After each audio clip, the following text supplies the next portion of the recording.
There's a document sitting in a drawer in your house right now, and it proves you don't actually own it. You were told this is the ultimate symbol of financial freedom, the thing your parents pushed for, your friends are racing toward, the thing plastered across every building wealth checklist you've ever seen. It might be the single biggest reason your wealth is not actually yours. I'm talking about owning your home, and by the end of this video, you'll understand exactly why. There are 7 documents, bills, and rules working against you right now. Most homeowners never read past the signature line. Let's start with the one hiding in plain sight.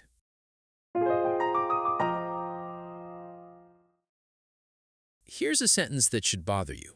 For the next 30 years, you don't own your house. The bank does. The moment you sign a mortgage, here's what actually happens.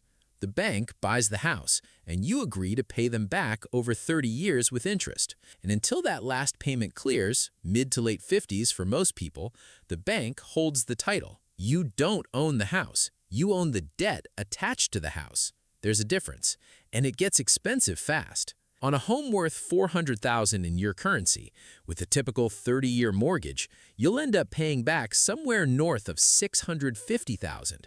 That extra $250,000 didn't build your wealth, it built the bank's. Think about what that money could have been. A business, a stake in someone else's business, a cushion that let you take risks instead of avoiding them. Instead, it became someone else's profit margin. And if you miss payments, they don't negotiate about the roof you replaced, the fence you repainted, the boiler you fixed twice. They take it. The bank's downside is protected. Yours isn't. You're a long-term renter with a maintenance contract and the illusion of equity. And the mortgage isn't even the expensive part. There's a second bill, one that never shows up on a single document you signed.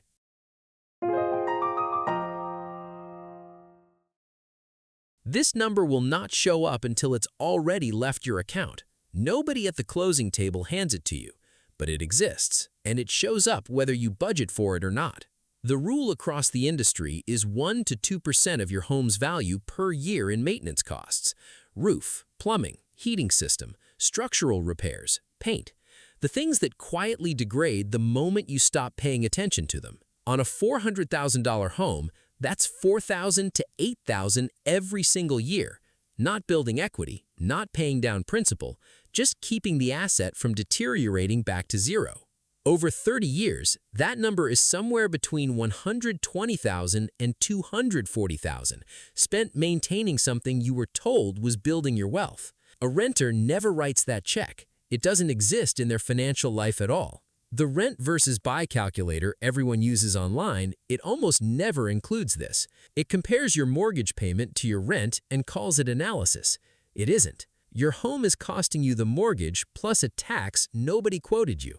And unlike the mortgage, this bill doesn't shrink over time. It grows with the age of the house. So the mortgage is a trap, and the maintenance is a second trap stacked on top of it. But here's the part that actually stings. Even the equity you think you're building isn't really yours.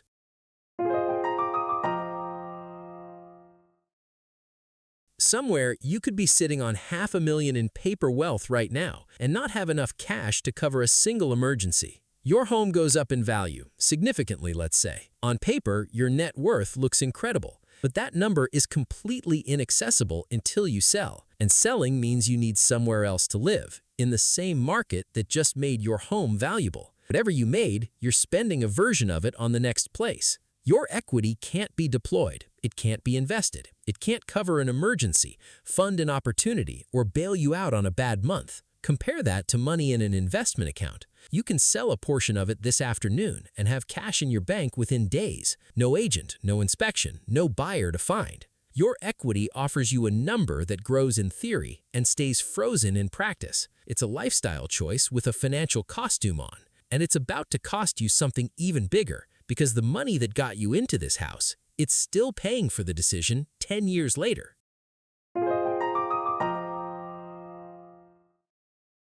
There's a version of you right now who is 5 times richer. He made one different decision a decade ago. Here's the number nobody shows you at the closing table. The down payment you put into your home, let's call it $80,000, didn't disappear. It went into the walls, locked inside an illiquid asset, unavailable until you sell, on a timeline that suits the market, not you. Now, run the alternative. That same $80,000 invested in a basic global index fund back in 2010 would be worth somewhere around $400,000 today. No maintenance costs, no property tax, no permission required from a bank, a government, or a committee. When you put $80,000 into a down payment, you're not just spending $80,000, you're spending $80,000 plus everything it could have compounded into. Economists call it opportunity cost. Most home buyers call it just how it works, because nobody at that table profits from you asking whether this is the best use of your capital. That pause is yours to take. And here's why most people never take it. The house doesn't just take your money, it takes your ability to move.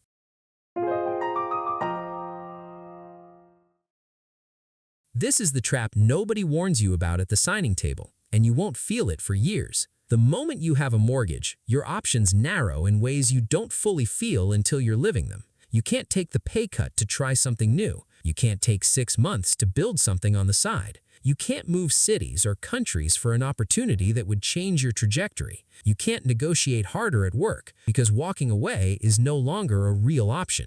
Every month, that payment exists, non-negotiable. It doesn't care if you got sick, if the market turned, if the business idea needed 6 more months. Renters get criticized for throwing money away, but renters have something homeowners quietly envy: mobility. Ask anyone who turned down a life-changing opportunity because they couldn't risk the mortgage. The house didn't just cost money, it cost options.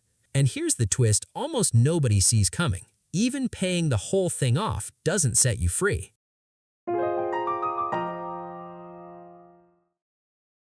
Imagine finishing your mortgage, feeling that clean rush of financial freedom, and still losing the house 2 years later. Let's say you're disciplined. You pay off the mortgage, no more bank. Then the property tax bill arrives. You can pay off your mortgage completely and still lose your home. Miss those payments long enough and a lien or charge is placed on your property. Push it further and a forced sale is on the table. The government's claim on your property never expires. You hold it in exchange for ongoing payments someone else sets, adjusts, and increases without your input. In the fastest appreciating cities globally, property taxes on the same home have doubled in under a decade. Some people got priced out of the home they technically owned. In the neighborhood they raised their kids in because the bill kept climbing faster than their income did. And if you think the bank and the government are the only two with a claim on your house, there's a third one you haven't even met yet.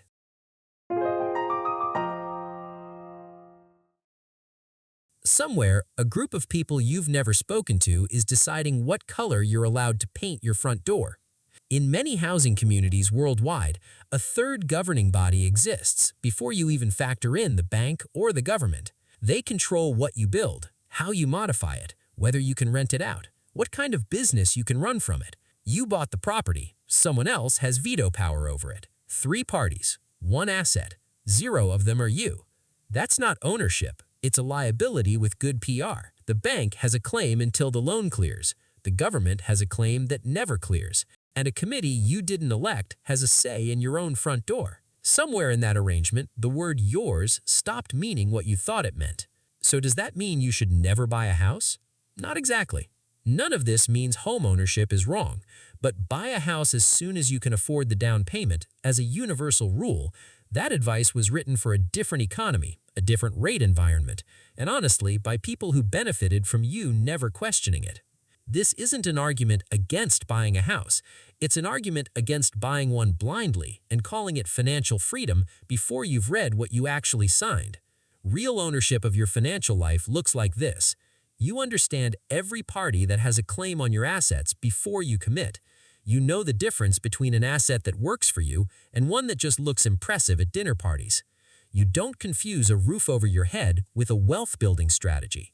The house doesn't make you wealthy. What you do with your income, your equity, and your options while you still have flexibility, that's what builds wealth. Own that first.